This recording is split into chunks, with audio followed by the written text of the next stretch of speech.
So just the Chiefs and Vikings remain undefeated after week 4 of the NFL season. Meanwhile, the Jags are the only team without a win as their season already looks over. Then other teams are clawing their way back into the top 10 while others are free-falling with no hope in sight. See how it all shakes out in this week's Power Rankings right after.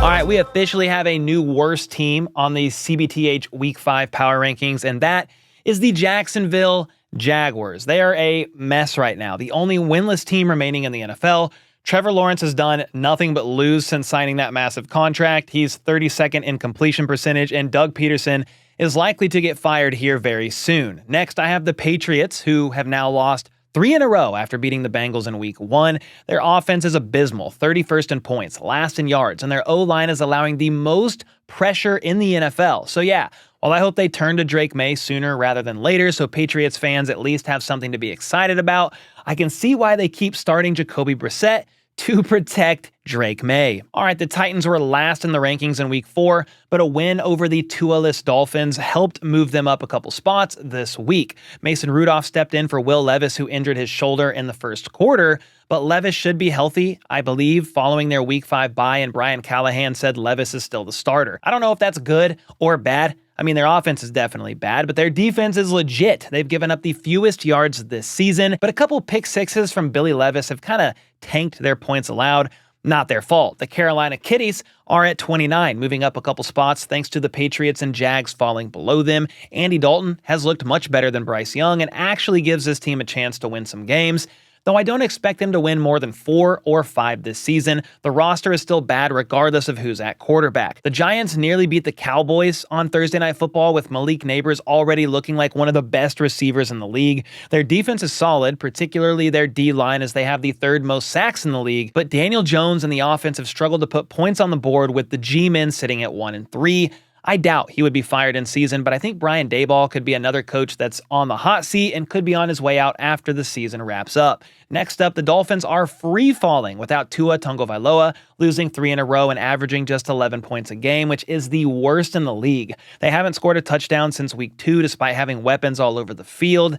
The only reason I have them above teams like the Giants, Patriots, and Titans is because we all expect them to be a whole lot better when, or at least if, Tua returns this season, though they can definitely keep falling if they can't get things figured out. The Cleveland Browns are next at 26 with a quarterback situation that looks worse and worse each week. Deshaun Watson is making an ungodly amount of guaranteed money, so they're reluctant to bench him, but it's hard to think that Jameis Winston wouldn't look better than Watson at this point. And this is kind of funny. They're 31st in yards, but 1st in red zone touchdown percentage, meaning they can't move the ball to save their lives, but when they get inside the 20-yard line, they suddenly become unstoppable. Anyway, the Rams are 25th on the list, coming off a disappointing loss to the Bears after they upset the Niners in week 3.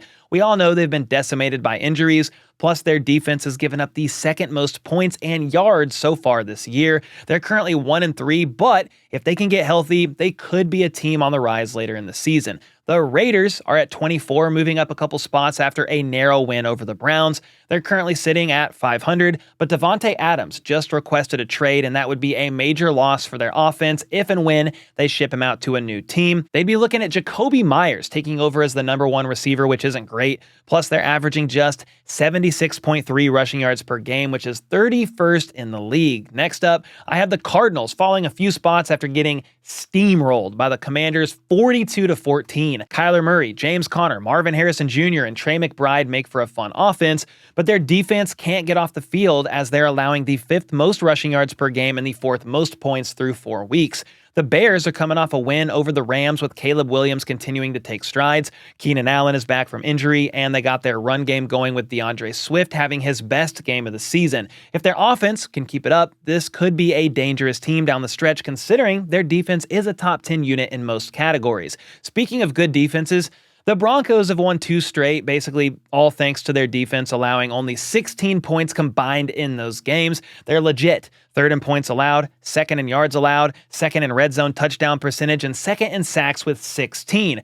The only problem is Bo Nix. He's not great right now. He's just a rookie. We got to give him more time. But their offense is less threatening than a chihuahua with no teeth at the moment. Next up is the Bengals, who finally got their first win of the season, and they beat the Panthers. So big congrats to Cincinnati. Their offense got off to a slow start, putting up just 10 points in week 1, but they've been clicking the last 3 weeks. Their defense has been the issue as of late, and they're in real danger of falling to 1-4 as they take on the Ravens next week. The Chargers went up early on the Chiefs last week, but got outscored 17-0 after the first quarter, falling to 2-2 on the year and 19th in these power rankings. Justin Herbert and both their left tackle, Rashawn Slater, and right tackle, Joe Alt, are banged up, which doesn't bode well for them moving forward. And that's not even to mention Bosa not playing in last week's game. Don't know if he's going to play in this one either, but their defense, in spite of that, has been great. They've actually given up the fewest points in the league, although it helps when you play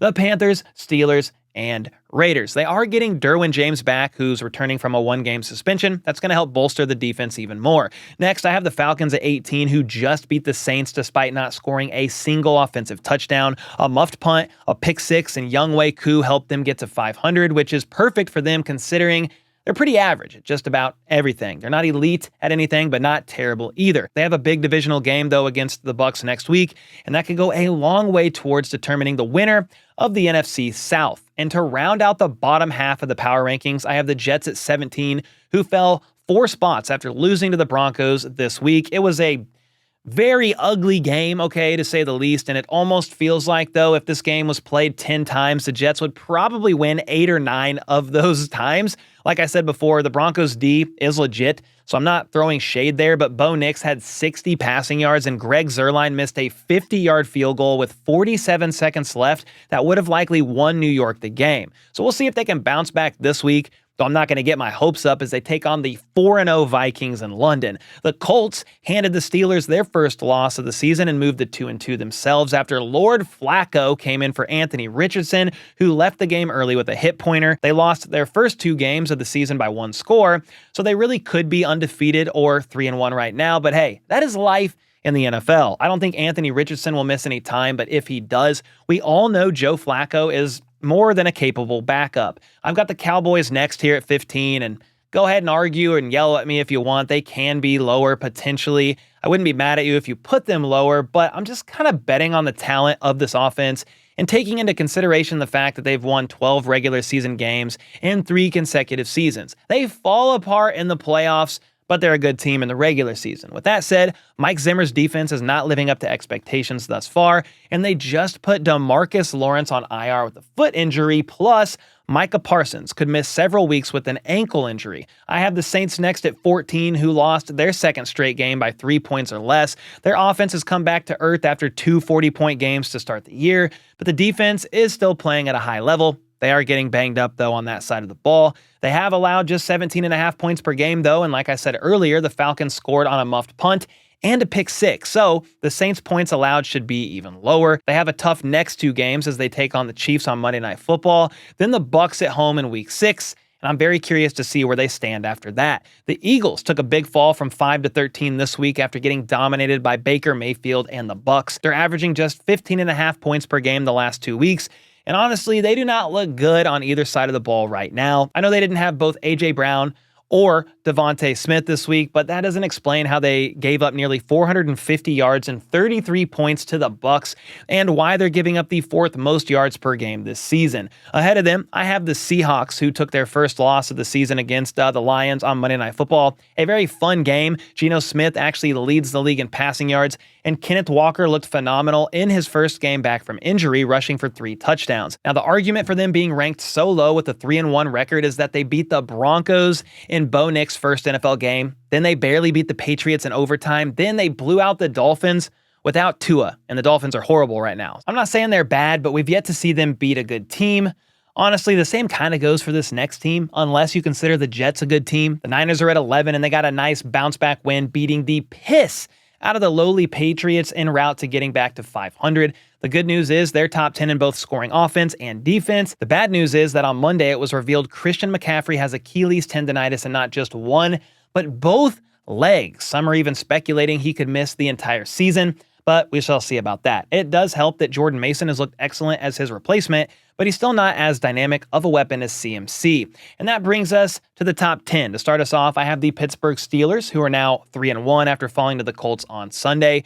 They put up the most points they have all season, but what really killed them is both Justin Fields and George Pickens lost a fumble in this game. They've taken care of the ball really well this season, aside from this past game, and leaned on their defense heavily, who's playing lights out for the most part. So I expect them to get back to that starting next week against the Cowboys, who are down their top 2 edge rushers. Next, I have the Packers, who dropped 1 spot after almost coming back and erasing a 28-point deficit against the Vikings. Jordan Love made his return to the field, and while he threw for nearly 400 yards and 4 touchdowns, he threw 3 interceptions and looked a little hesitant at times on that knee. He should continue to look better and better, though, and they have 2 very winnable games coming up on their schedule, so I expect them to bounce back. Now, this is the biggest jump of the week. Kind of hard to do, but they're playing so well, I had to do it. The Washington Commanders are going from 17 all the way to 8 after they embarrassed the Cardinals 42-14. Jaden Daniels looks absolutely incredible, and he became the first quarterback in NFL history to complete over 85% of his passes in 2 straight games.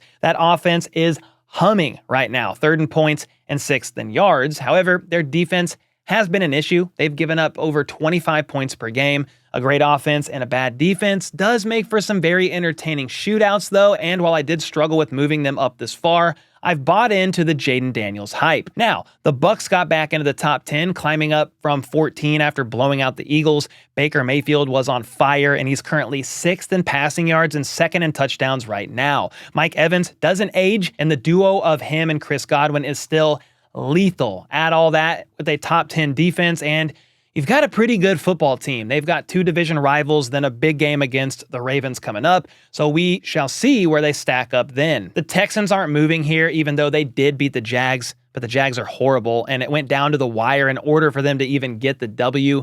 But the Texans are now 3-1, despite giving up the 6th most sacks. The O-line is really the only thing holding the offense back from putting up more points, as they're 8th in yards and 4th in red zone scoring. Nico Collins has been a monster this season, leading the league in receiving yards by quite a bit, and therefore, I can't wait for this Sunday when they take on the Bills. I'm expecting that to be a banger of a game. Speaking of the Bills, they're kicking off the top 5 for us. They did slide down a few spots after that ass beating they took in Baltimore. I'm not too worried about it. They're still scoring over 30 points a game, and Josh Allen is Josh Allen. They're 1st in points per play and 3rd in red zone scoring, plus the defense is 12th in scoring despite giving up 35 points to the Ravens. With that said, I know some may disagree here, but I'm going to put the Ravens over the Bills, partly because of how dominant they looked in that win, yes, but even going back to 2 weeks ago, they really started clicking on offense, and Derrick Henry has been the Derrick Henry they thought they were getting when they signed him in the offseason. When you look at their offensive metrics,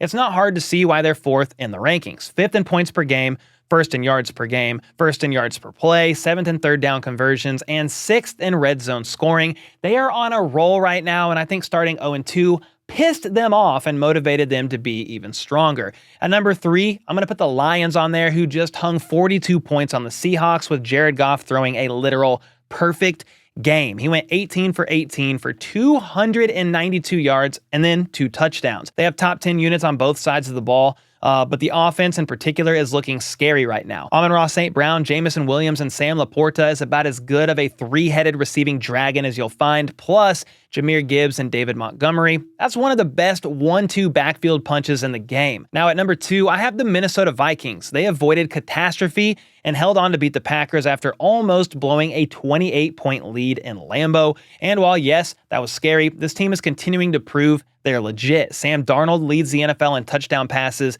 The offense is putting up the 4th most points in the league. Then the defense is giving up just 14.8 points per game and leads the NFL in both pressures and sacks. They're the real deal, and they very well could be 5-0 heading into their Week 6 bye. And that brings us to numero uno. Yes, it is still the Kansas City Chiefs. I know the offense doesn't look pretty, and it might look even worse after they potentially lost Rashee Rice for the season with what appears to be an ACL injury, or at least a very significant knee injury. But the defense is still elite, their coaching staff one of the best in the business from top to bottom, and despite Patrick Mahomes being third in the league in interceptions with 5, he still knows how to win ball games when it matters most. They proved to us last year that they can win in unconventional ways, and even though some people may have the Vikings at number 1 right now, until the Chiefs prove they can be beaten, I don't know how to knock them off the number 1 spot. Maybe I'm just being a Chiefs homer, as lifelong Chiefs fan and all that, so maybe I'm just being a homer, but they keep finding ways to win, and I can't really knock them for that at this point in time.